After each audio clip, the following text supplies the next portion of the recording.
રામ રામ બધા મિત્રોને જે આપણે અડદનું સેટિંગ વિશે વાત કરીશું।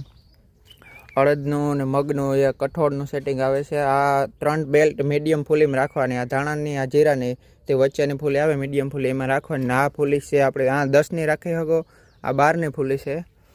આપણે કટર જારીની વાત કરીએ તો 10 mm પણ ચાલે ને 12 mm પણ ચાલે ને, બહુ જ જો લીલા હોય ઘારવાળા તો 18 mm થી 20 mm આમાં એક આંગળી ગરી જાય એટલી જગ્યા આવે। આપણે હવાની મેન બેલ્ટની વાત કરીએ તો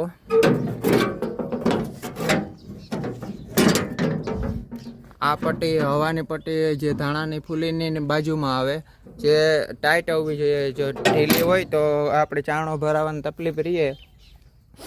આપણે મોટા ચાણાની વાત કરીએ ઉપરથી તો આ 7 નંબર, 6 નંબર ને 5.5 નંબર નીચેનો, અને તમે 2 ચાણા પર રાખી શકો, ઉપર 6 નંબરથી હેઠ 5.5 નંબર ને અહીંયા આપણે અડદમાં 5.5 નંબર ને હેઠ 6 નંબર ને મગ હોય તો ઉપર 5.5 ને હેઠ 5 નંબર પણ હાલે। ને આપણે રેતીની જાળીની વાત કરીશું તો એ છે આપણે 3 નંબર, જે 2.5નો આવે એ પણ ચાલે છે। અને મિત્રો આપણે આ પાટો કહીએ ને જે 5 બ્લેડનો આવે તે આપણે ફિટ કરેલો છે, તે પાથરા પાછા ન આવે એ માટે। ને આપણે સાણાની ચાલ તો વચ્ચે રાખવાની હોય છે। ઘણા મિત્રોને જે આ સાણા બહુ જ ભરાય છે, ટ્રેક્ટરના પૂરેપૂરા RPM આંકવા ને આ પડદા વચ્ચે બધા સેટિંગ રાખવા, જે જરૂરી દાણા ના ઉપાડે ને બધો માલ ઉપાડી લઈએ। અને આ બધા હેન્ડલ વચ્ચે રાખવાના છે આપણે। ઓલી બાજુનું હેન્ડલ આ સૌથી થ્રેસરની બાજુના ખાનામાં હાથો રાખવાનો છે। આપણે આને હવાની વાત કરીશું તો આ સુપડીને એવું રેવલ કરવાનું છે, વચ્ચેની બાજુ હવા ફેંકે તો જે કચરો હોય ઓલી બાજુ નીકળી જાય। અમુક ભાઈઓને સેટિંગ નથી નવા મિત્રોને ફાવતું।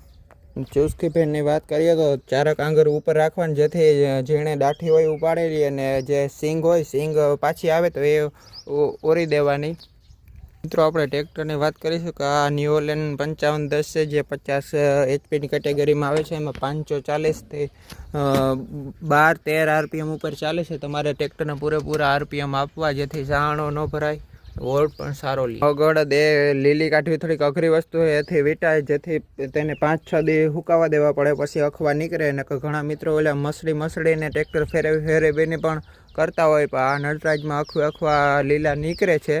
અમુક ટકા 10-20%, 5-6 દી હુકાવા દેવાના પછી નીકળી જાય છે આરામથી। જે ખેડૂતને પોસાય ને આપણે પોસાય, જેનો આણું ડૂસો હોય મગોટું એ માલ ઢોર ખાઈ જાય છે, એટલે ખેડૂતને એ વેચીને ઘણા રૂપિયા આવે છે, થ્રેસરના રૂપિયા એમાંથી જ થઈ જાય છે।